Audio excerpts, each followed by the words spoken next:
It started on a night the town would never forget, a night soaked in rain and silence, broken only by the echo of boots on wet concrete. In an alley behind a convenience store, a homeless man sat shivering, clutching an old jacket as his only shield from the cold. He wasn't hurting anyone. He wasn't even begging, just sitting there, invisible to a world that had already forgotten him. Then came the sirens, the flashing lights, and a badge that should have represented protection, but didn't. The officer's anger was louder than reason, his blows sharper than justice. No one stepped in. No one dared, until the sound of engines shattered the night. Out of the darkness came the rumble, deep, synchronized, and heavy with purpose. A line of motorcycles emerged from the rain, their headlights slicing through the mist like blades. The officer froze for a moment, his authority trembling beneath the weight of their silence. These weren't men looking for trouble. They were men who had already been through it, who had scars that spoke louder than laws. One of them stepped forward, his leather jacket worn, his eyes cold. "That's enough," he said, his voice steady, calm, and final. No one moved as the bikers surrounded the scene.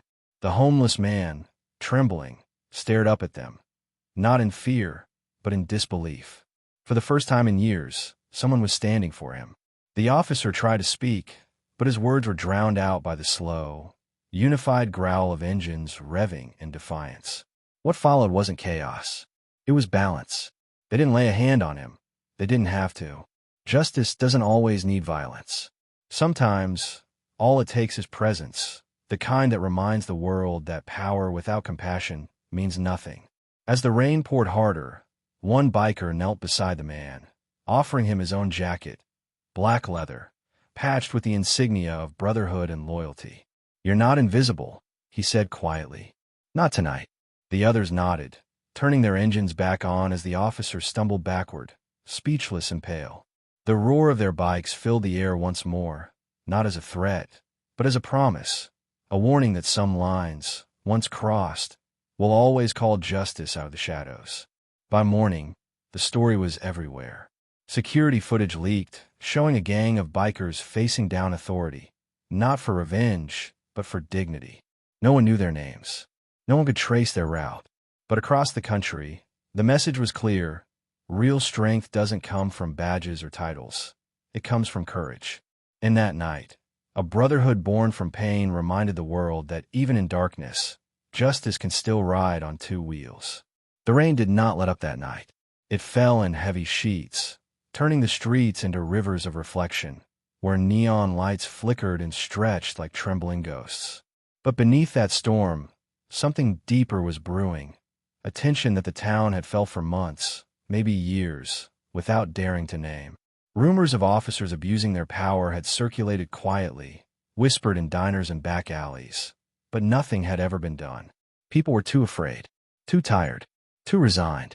But when the footage of the homeless man's beating spread through the underground biker channels, it sparked something raw, a collective breath held too long. And when it finally exhaled, it roared. Inside an old warehouse on the outskirts of town, the biker gang gathered in silence. Their leader, Marshall Steele Hargrove, placed his palms on the table, his knuckles scarred from a lifetime of fighting battles no one else wanted to touch. "We don't start wars," he said, his voice low and steady. "But that doesn't mean we watch innocent men bleed." The room was dim, lit only by the glow of hanging bulbs, but each face carried the same expression, anger sharpened into purpose. These men had seen injustice before. Some had lived it, and they knew what it meant when the world ignored its most vulnerable. What set this situation apart was not the brutality itself. Sadly, that was nothing new, but who the victim was. His name was Daniel, though most didn't know it. He had once been a veteran, a father, a man with a home and a life. But tragedy had taken everything from him, and the streets had swallowed the rest. Steele had crossed paths with him years earlier, offering him food and a conversation when everyone else avoided him. So when Steele recognized the battered face in the leaked footage, something inside him cracked like thunder. This wasn't just another injustice. This was personal. The gang split into groups, each assigned to gather information about the officer involved. They discovered a trail of internal complaints swept under the rug, testimonies ignored, victims silenced. It became clear that the man who wore the badge had been protected by a system more interested in image than truth. That realization didn't ignite rage. It ignited resolve. They weren't dealing with a single corrupt man. They were dealing with a structure built to hide him. And that meant the bikers needed to do more than confront him. They needed to expose him. By the time midnight approached, the plan was set. Not to harm, not to retaliate violently, but to bring the truth into the light where it could no longer be buried. Their engines revved in unison, echoing like thunder rolling across the earth. They weren't riding into battle. They were riding into judgment. A judgment the world had avoided for far too long. And tonight, justice had chosen its messengers. While the gang rode through the storm, Daniel lay in a hospital bed, surrounded by the sterile smell of alcohol and fading dreams. He drifted in and out of consciousness, barely able to process what had happened. The world had taken so much from him already: dignity, shelter, belonging, and now it had taken his peace. But beneath his trembling breath, something new flickered. When he opened his eyes, he remembered the moment the bikers arrived. He remembered the circle of engines, the way their presence silenced brutality without a single punch thrown. For the first time in years, he had felt defended. Seen. Human. Across town, the officer responsible sat in the precinct locker room, drenched and shaking. His hands trembled not from guilt, but from fear. Fear of the men he'd faced. Men who had stared at him like they were staring through him. He replayed the night over and over, the rumble of engines haunting him more than any reprimand ever could. He walked into the captain's office hoping for protection, reassurance, some affirmation that he was still untouchable. But the captain's eyes gave him nothing. No shield, no comfort, only doubt. For the first time, the officer realized the system he'd relied on might not protect him forever. Meanwhile, Steele and his crew moved carefully through the night, gathering statements from witnesses who had always been too afraid to speak. But something about the bikers' presence, their calm, their resolve, coaxed stories out of silence. A shop owner admitted he had seen the officer shove Daniel earlier that day. A teenager confessed he had filmed more than he shared online. A nurse whispered that this wasn't the first time a homeless man had been brought in bruised and broken under suspicious circumstances. Piece by piece, the truth took shape like a puzzle emerging from shadow. Back at the warehouse, the gang compiled evidence, footage, testimonies, and files that had once been buried. Their goal wasn't revenge, it was exposure. Justice, real justice, didn't thrive in darkness. It needed witnesses, and they were determined to bring every buried voice into the light. The deeper they dug, the clearer it became that the homeless weren't the only victims. The officer had built his career on intimidation, targeting those who had no one to defend them. Until now. Before dawn broke, Steele stepped outside and lit a cigarette, staring at the horizon. He felt the weight of what was coming, the storm they were about to unleash. Not one of violence, but of truth. A storm powerful enough to shake the entire town. He exhaled slowly, the smoke drifting into the rain-soaked air. "This ends today," he whispered. And somewhere, deep inside the waking city, justice stirred at the sound of his voice. As dawn began to push against the rain clouds, the town slowly came alive, unaware that its foundation was about to crack. Steele and the gang rode silently through the waking streets, their presence heavy, deliberate, and impossible to ignore. Windows lifted, doors cracked open, people whispered. Everyone had seen the leaked footage by now, and though fear still lingered in the air, something else stirred alongside it: anticipation. The kind that emerges when a community realizes that someone, finally, is willing to do what they cannot. The bikers didn't storm the precinct or confront the officer in an explosion of chaos. Instead, they moved with the same discipline that had defined their lives. Veterans, ex-firefighters, men once broken but rebuilt stronger.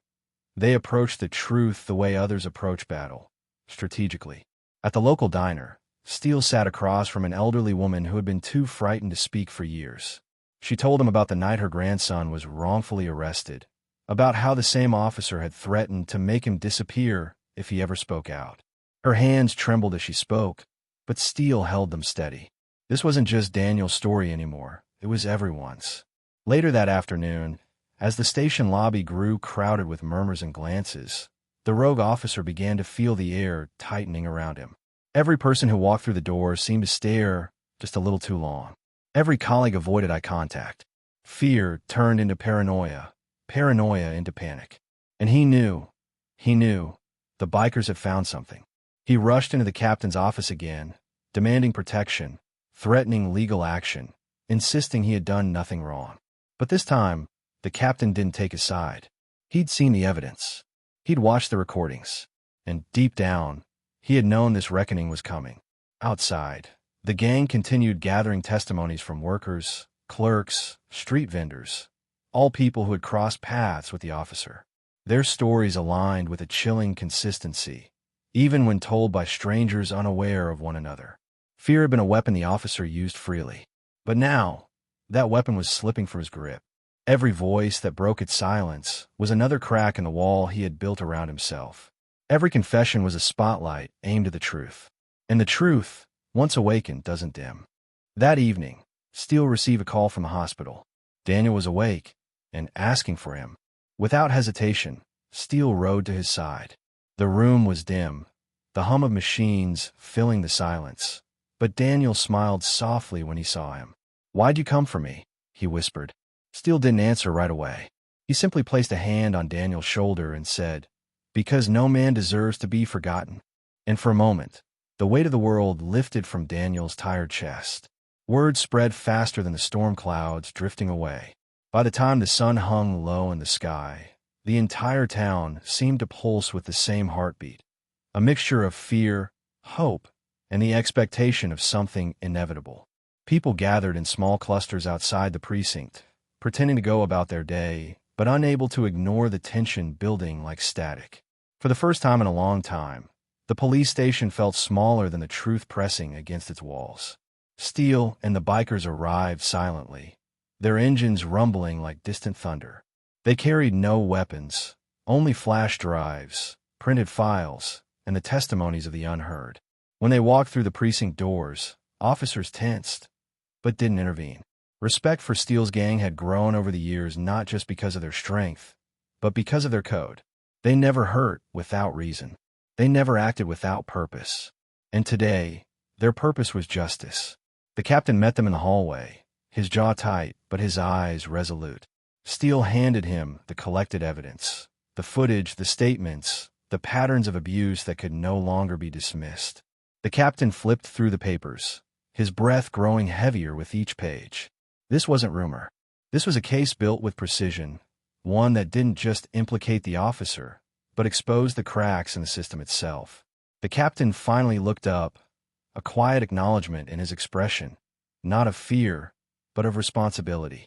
Meanwhile, the corrupt officer watched from behind the glass window of an interview room, his world collapsing in slow motion.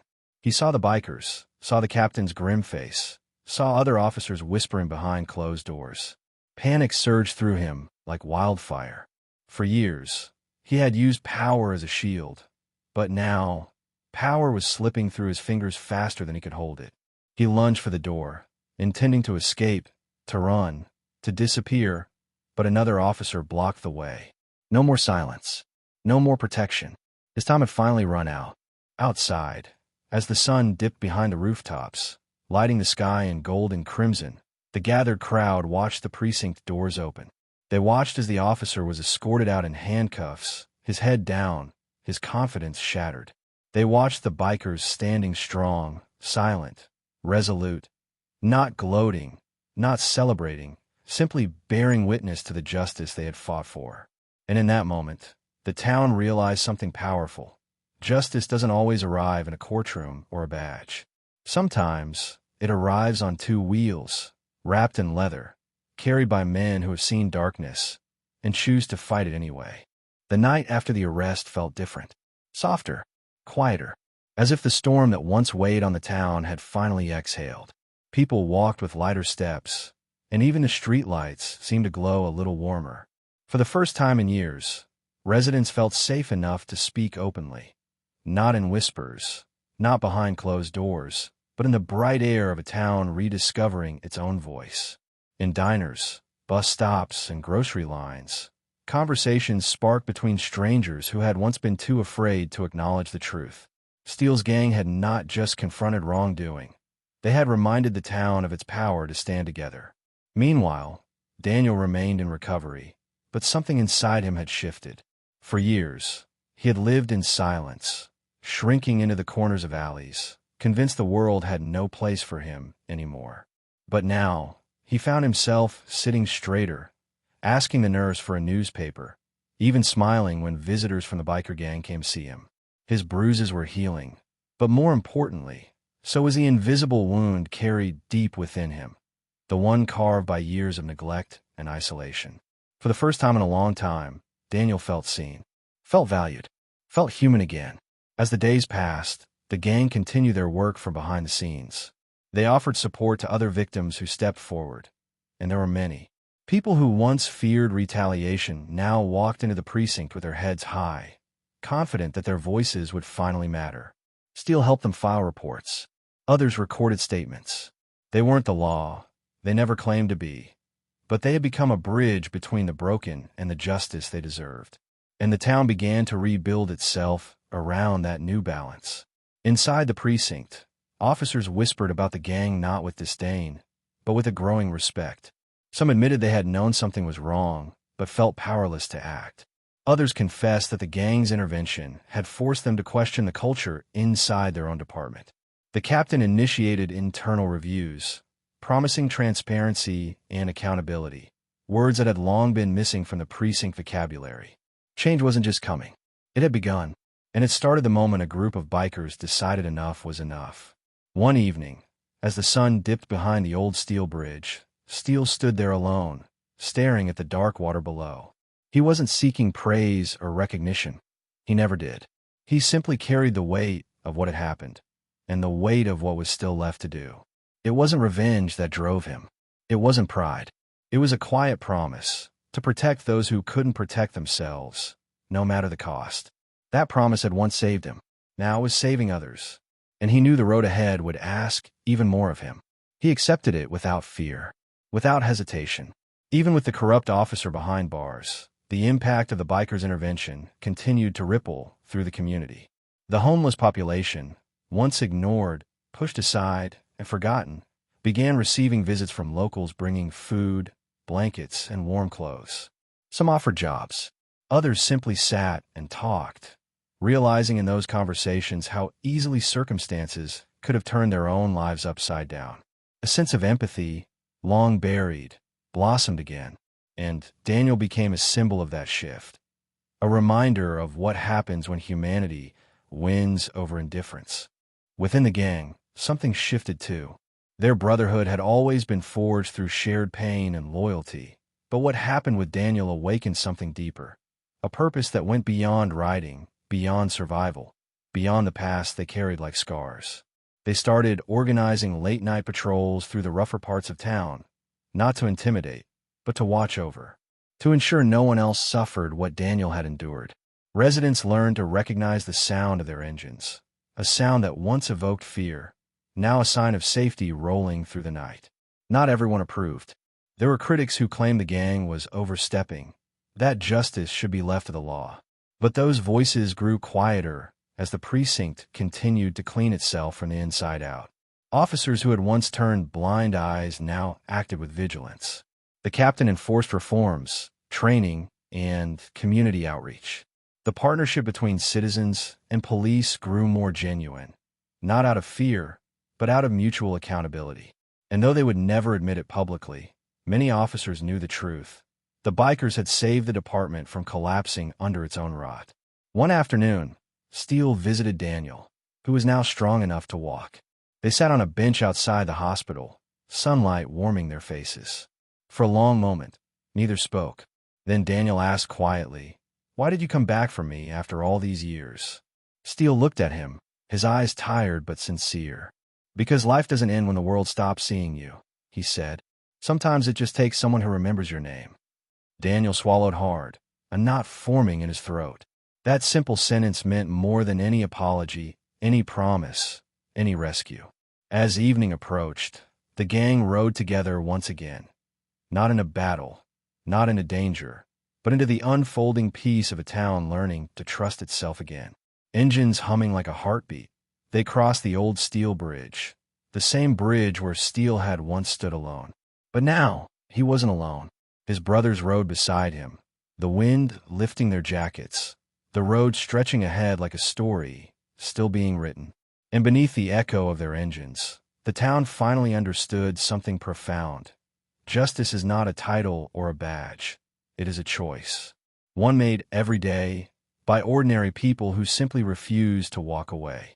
Inside the county jail, the once untouchable officer sat in a dim cell, staring at the cracking paint on the wall, as if searching for a way out of the life he had built on intimidation. For the first time in years, he was forced to face himself without the shield of authority, without the echo of sirens to drown out his conscience.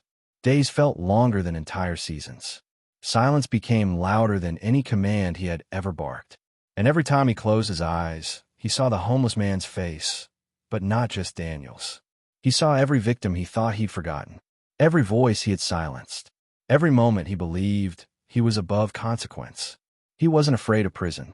He was afraid of truth, of the realization that his power had never come from strength, but from the weakness of those around him who chose silence. Now, with those voices rising, with evidence laid bare and witnesses stepping into the light, his world shrank into a stark reminder. Justice wasn't something he enforced. It was something he had violated. And in that violation, he had sealed his own fate. There were no allies left to defend him, no superiors willing to risk their careers. He was alone, utterly, painfully alone. Outside, the ripple of his downfall continued to spread.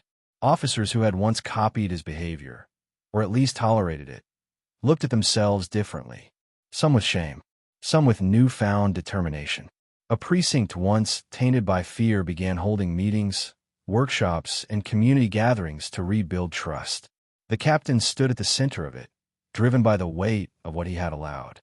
He wasn't proud, but he was committed to ensuring that the department would never again let corruption bloom in the shadows. People in the town noticed the shift almost immediately. Officers walked the streets not with arrogance, but with humility, stopping to talk to shop owners, offering help where it was needed. A community once divided began to mend, and though many wouldn't admit it out loud, everyone knew the spark that lit this transformation came from a gang of men who refused to let injustice hide behind a badge. They hadn't just stood up to one corrupt officer. They had forced an entire institution to remember its purpose. In his cell, the officer pressed his forehead to the cool metal bars and whispered something into the empty hallway. Maybe regret, maybe fear, maybe a plea for forgiveness. But the walls didn't answer, because some consequences must be lived, not escaped. And as he listened to the distant hum of motorcycles passing outside, a sound he now recognized as the echo of his own undoing, he finally understood that justice had arrived not to punish, but to restore what he had broken. Weeks after the arrest, the town finally felt the shift sink into its bones. What once was a place weighed down by invisible tension had become a community learning to breathe again, slowly, cautiously, but genuinely. People walked with their shoulders higher. Street corners once avoided at night now felt safe enough for conversation. There was a sense of unity taking shape, fragile yet hopeful, like sunlight breaking through old storm clouds. The transformation didn't happen because of new laws or sudden miracles. It happened because ordinary people saw courage in action and realized they could carry a piece of it themselves. The homeless shelters were the first to feel the change. Donations increased. Volunteers returned. Daniel's story inspired others to speak up about mistreatment they had kept buried out of shame or fear. The town responded not with pity, but with responsibility. Residents began leaving warm meals on makeshift benches, blankets inside bus stops, and handwritten notes of encouragement tucked beneath coffee cups. For years, the homeless population had felt invisible. Now, for the first time, they were acknowledged, not as burdens, but as human beings deserving of dignity. Steele's gang, too, saw the effects of what they had started. On their nightly patrols, they found fewer fights, fewer cries for help, fewer shadows hiding pain. They weren't saviors. They knew that. But they were catalysts, guardians, men who had turned their scars into shields for others. Sometimes, a simple nod from a passerby meant more than applause ever could. It meant people understood. It meant the town was waking up. Meanwhile, Daniel began piecing his life back together. With help from local volunteers in the gang, he secured a temporary room, clean clothes, and the medical care he desperately needed. There were nights when he still woke from nightmares, trembling and drenched in sweat. But each morning, he found reasons to stand. Small reasons: a fresh cup of coffee, a conversation with Steele, sunlight streaming through a window that once belonged to someone else. But reasons nonetheless. And as he healed, others healed with him. As the sun dipped behind the mountains one evening, casting long shadows over the town, Steele gathered his brothers near the edge of the old steel bridge. They stood together, watching the lights flicker on across the streets below. "This isn't the end," Steele said quietly. "It's the beginning of what this place can become." The gang nodded, engines humming softly at their sides. They didn't need grand speeches or promises carved into stone.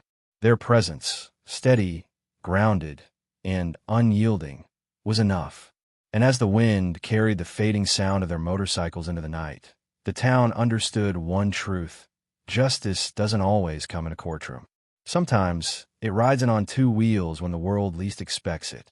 With each passing week, the town rebuilt more than its trust. It rebuilt its identity. What had once been a place defined by quiet fear now became a place defined by resilience. And though Steele's gang never asked for recognition, their actions began inspiring people far beyond the town's borders. News outlets picked up the story, spinning headlines about a biker brotherhood confronting corruption. But those who lived through it knew the truth. The gang hadn't fought for fame. They had fought for a man who had been forgotten, and for the countless others like him. Visitors began arriving from nearby cities, curious to see the place that had stared down injustice and won. They walked the streets where the confrontation had taken place, visited the shelters Daniel once slept near, and spoke with locals who described the town's transformation with a pride they had long been denied. Slowly, hope became contagious. Small businesses began organizing food drives. Churches hosted community dinners. Schools started programs to teach empathy and responsibility. What Steele and his gang ignited was no longer a spark. It had become a movement. Yet amid all the progress, the gang remained grounded.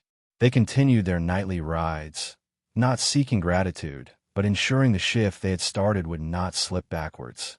Sometimes they rode in silence, engines humming a steady rhythm beneath the moon. Other times they stopped to speak with those still struggling, addicts, drifters, men and women trapped by circumstances larger than their mistakes. They offered no judgment, only presence, only the kind of compassion that had once saved their own lives. One night, Daniel joined them on the bridge overlooking the town. He leaned against the railing, feeling the night breeze move through his hair. "I never thought people would care," he admitted softly. Steele glanced at him, his expression quiet but meaningful. "People always care," he replied. "They just need permission to act." Daniel nodded, understanding more deeply than he could express. He wasn't just healing. He was becoming a voice for those still living in the shadows he once knew too well. As the bikers mounted their motorcycles and rode toward the horizon, the town lights shimmered behind them like a constellation awakening in the dark. Their silhouettes cut through the night, not as outlaws or rebels, but as guardians forged by hardship, loyalty, and fire. And though no monument would bear their names, their legacy lived in every story whispered with gratitude, every act of kindness sparked by their courage, every heartbeat of a town that finally learned to stand. Months passed, and the story of the biker gang became woven into the very soul of the town, not as a myth, not as a legend, but as a truth carried in the memory of every resident who witnessed the night justice rode in on rumbling engines. Children pointed at motorcycles with admiration. Parents shared the story at dinner tables. Even officers now spoke of the gang with respect, acknowledging the role they played in reshaping the community's heart. The town no longer lived in fear. It lived in awareness, alert, united, and unwilling to slip back into silence. Daniel continued to rebuild his life, taking small but steady steps. He volunteered at a local shelter, sharing his experience with those struggling to escape the same darkness he had endured. His presence offered hope, proof that survival was possible, that healing was real, that dignity could be reclaimed even after the world turned its back. He became a symbol not of victimhood, but of resilience. And every time he saw a motorcycle roll by, he felt a quiet gratitude bloom within him. As for Steele and the gang, their mission evolved. They broadened their patrols, reaching nearby towns and forgotten backroads where vulnerability often went unseen. Their reputation grew, not as vigilantes, but as protectors. They communicated with local departments, building bridges where gaps once existed. And though they still carried a fearsome presence, their hearts beat with a clarity the town had come to rely on, a commitment to protect, to defend, to stand. Always. One evening, near the edge of the old Steele Bridge, Steele parked his bike and watched the sun sink into the horizon. The sky burned with hues of amber and crimson, reflecting the town's rebirth. He closed his eyes for a moment, listening to the distant sounds of life, laughter, engines, music drifting from open windows. This was the world he had fought for. Not perfection, not control, but possibility. The possibility for every forgotten soul to be seen, for every broken system to be challenged, for every quiet injustice to be confronted by the courage of ordinary men. And so the road remembered. Every turn, every mile, every stretch of asphalt bore the imprint of a night when justice was delivered not by authority, but by brotherhood. A reminder that sometimes the world needs its warriors, not the kind who wear capes or badges, but the kind who carry empathy in their scars and conviction in their silence. The kind who ride into darkness not to punish, but to illuminate. Long after the engines faded into the night, one truth remained unshakable. A community protected by compassion can weather any storm. And as long as there were roads to ride and lives to honor, Steele and his brothers would be out there, guardians on two wheels, carrying justice wherever the world tried to forget it. When the dust finally settled and the engines quieted, the town was left with more than a story. It was left with a lesson carved into its very streets. The biker gang hadn't just confronted corruption. They awakened a community that had forgotten the strength lying dormant within it. They proved that courage doesn't always come with a title, and justice isn't always delivered from behind a desk. Sometimes, justice arrives wrapped in leather, marked by road scars, carried by those who refuse to let silence win. Their ride wasn't just a rescue. It was a reminder that humanity can still rise when darkness tries to smother it. As Daniel rebuilt his life step by step, he became living proof of what happens when people choose compassion over indifference. His transformation reflected the town's rebirth, slow, imperfect, but undeniably real. His survival became a quiet anthem carried through hushed alleyways and across busy streets. That no one is too forgotten to be saved. The bikers didn't just protect him, they restored his dignity. And in doing so, they reminded everyone that the true measure of justice isn't in punishment, but in the restoration of what was lost. The officer's downfall echoed far beyond the jail cell that held him. It sparked conversations across the precinct, across neighborhoods, across families who finally dared to speak truths they had buried for years. His arrest wasn't an ending, but a beginning, a shift that pushed the community toward accountability, empathy, and unity. It taught the town that when people stand together, even the strongest systems of silence can be broken. And in that breaking, something stronger can be built, a sense of collective responsibility that outlives any single incident. Steele and his brothers continued writing, not for glory, but because they understood a truth most people forget. The world doesn't stay just on its own. It needs guardians, not perfect men, not flawless heroes, but souls willing to step forward when others step back. Their engines may fade into the distance, but their impact lingers in every corner of the town they helped heal.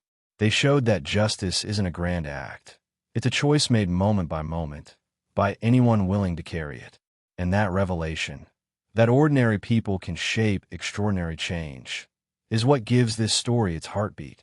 If this journey moved you, if it made you reflect on the power of standing up, or the importance of seeing the unseen, stay with us.